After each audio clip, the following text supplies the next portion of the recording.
Law enforcement expert Jamie Copenhaver for your take on the latest. Jamie, we've had a lot of updates just in the last 24 hours or so.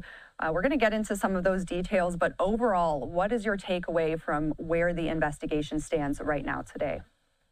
Yeah, I think Director Patel hit it right on the head. I mean, the last 36 to 48 hours, they've been significant movements in the case.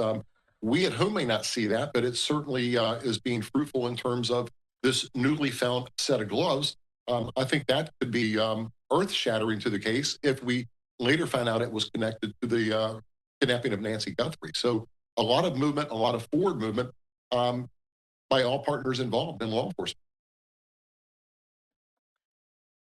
And with that glove, of course, we don't know if this is the glove that maybe the person was wearing in that new surveillance video that we got just yesterday.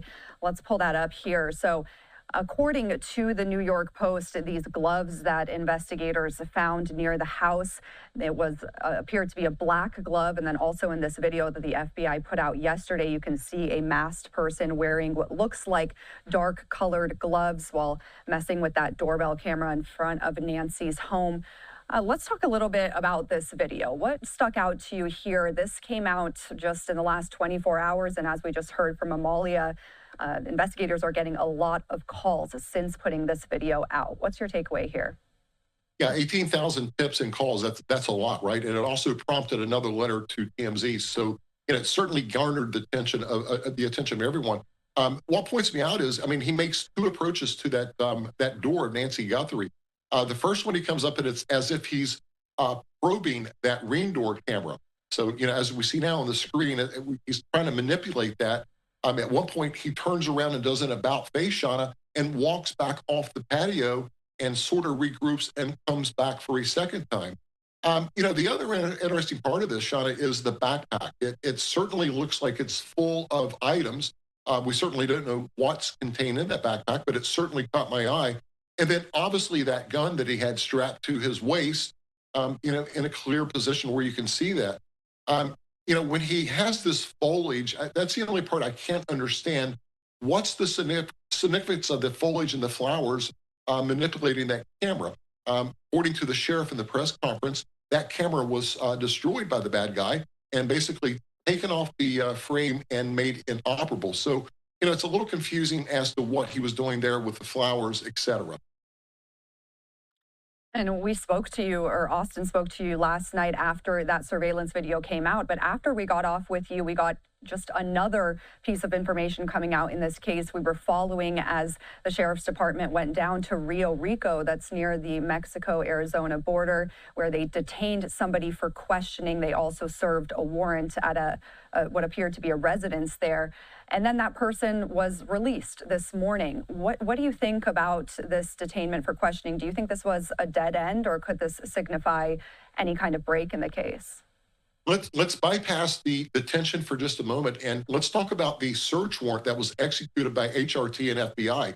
I think that was very significant because here's the deal: you just can't go bursting into someone's house unless you have a court order. So, I'm going to suggest to you and the viewers that they certainly went before a judge with probable cause in a warrant affidavit where a judge signed off on that warrant. So, they came back and executed the warrant. I find that very, very interesting. Something alarmed them. Something certainly convinced the judge that they had probable cause for whatever that warrant was for. In terms of the detention of this individual, very odd. He's made multiple media appearances since his detention and flat out double down and triple down. He's denying everything. What I do find odd, he is reported to have maybe perhaps done a delivery in the area of the Guthrie home. So I find that reason to suspect this individual. FBI and local authorities certainly suspected it because they detained him for questioning. So, we don't know what the questions were, but he was shortly released back out of their detention and free to move about the cabin. So, I find it very odd that he's been before a couple of media outlets. They were a mother, a stepmother, a mother-in-law that did a couple of media interviews. She seemed to be clueless as to who even Nancy Guthrie is. So that kind of struck a chord with me as well. And Jamie, we actually have a clip of that man who was detained for questioning and later released this morning as he was talking to a Fox News reporter. So let's play that out really quick for the audience here. Carlos, so sorry to bother you, man. What's your first and last name so we can get it right? Carlos Palazuelos. Okay, and you were apprehended for questioning. How would you describe what happened to you? Terrifying. Something I didn't do for something.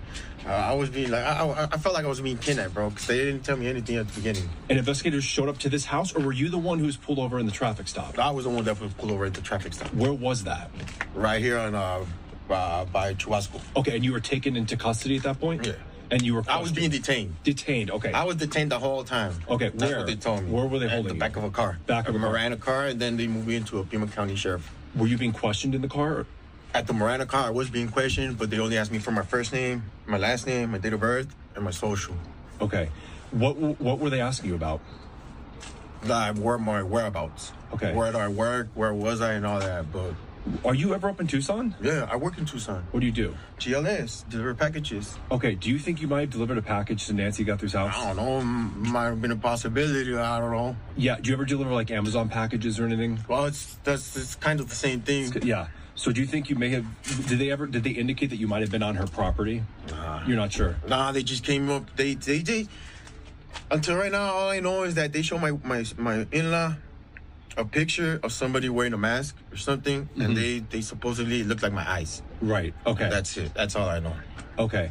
Jeez. How do you think they connected that case to you? Go ask them, bro. Okay, so That's then, something you gotta ask them. I can't answer that question. did they take anything from your house tonight? Nah, I don't know. All I can say is they took my phone. Took your phone? Right. You don't have your phone right now? No. Okay. What else? What else happened? That's it. That's all I can say. Like I said, I'm done with the questions, bro. Yeah. Can you just let us? Yes, absolutely. ¿Se llevaron tu teléfono? Sí, se lo llevaron. Y no me lo van a regresar. Dude, spell your last name for us. Palazuelos. What's your date of birth? 01/20/1990. Okay, thanks, man. All right. Thank you. Oye, te dijeron que te parecías a la... So, Jamie, that was, again, that man that was detained for questioning, later released south of Tucson near the Mexico border. Now, we don't know exactly what led to his detainment or led officers to pull him over, but with so many calls and tips coming in, are you surprised that there hasn't been maybe other people detained for questioning? Also, the sheriff's department still not confirming officially that there are any suspects or persons of interest in this case now in day 11. Can we expect more of this kind of news to come out? I think the leads and the tips would dictate that, Shauna. If we could back up just a moment, and let me, if I can have some leeway here, something drew law enforcement to that home, which they obtained a legal search warrant for that house. So, you know, I've been on those cases. I've executed hundreds of warrants, search warrants. And, you know, you want to make sure that you're going to secure that location.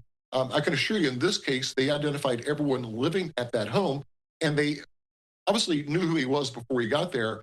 It's my belief they had a marked uniform patrol unit in the neighborhood waiting for him to drive up so they could stop him before they executed the warrant. So, you know, that kind of jabs with and tracks with everything we've seen so far. What we can't determine is the reason for that search warrant.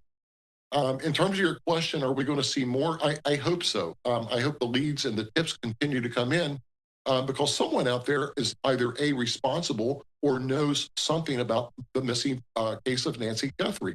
And, you know, just like your air, you guys are on this case night and day. So if you see something out there, call the tip line and report it and let the authorities determine if it's valid or not valid.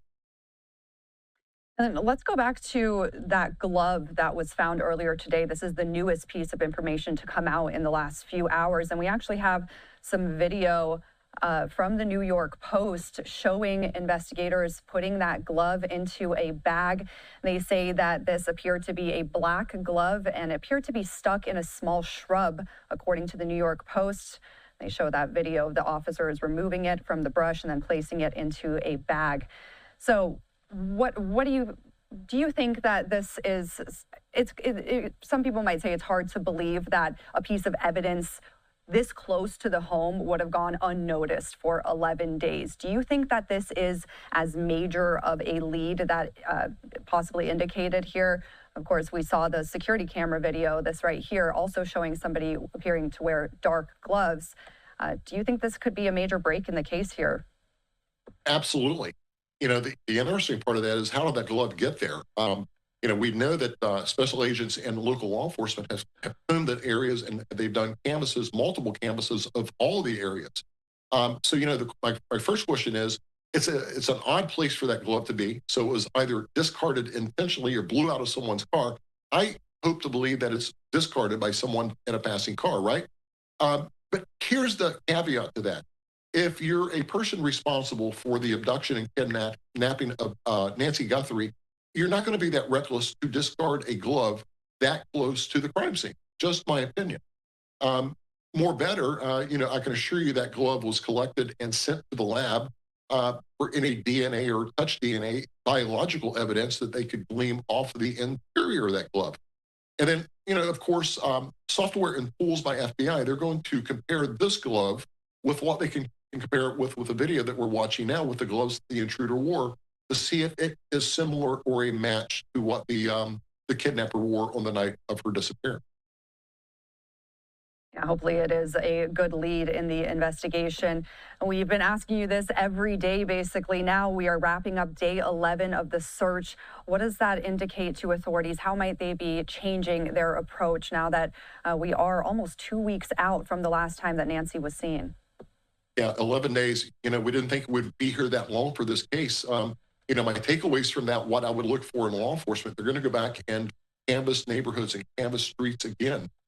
If they find out this glove was connected to the disappearance of Nancy Guthrie, that's a key part of the case, right? So, they're going to go back and re-canvass, and I would look for if we see a lot of foot traffic looking in the wooded areas or alongside the roadway, that certainly would telegraph that maybe perhaps something was yielded from that glove that was located today. So I think it's a good forward movement in the case, but the clues are there. We don't know everything law enforcement has, and it's a little frustrating for us, but I trust in the FBI 100% in this case and the tools that they offer and resources, Shauna. And we'll certainly continue to watch this. The FBI today said they were conducting an extensive search along multiple roadways in the Catalina foothills. Of course, that search is going to continue tomorrow morning, and we'll watch for any updates that come out of it. Thank you so much, Jamie Copenhaver, law enforcement expert, for lending your opinion and expertise here. We appreciate it. Always good to be with you. Thank you. Thank you. Now let's take a quick break. We're going to have more with the latest updates on this case coming out of Phoenix and Tucson, where our affiliates have reporters on the ground. We'll have that for you right after this break.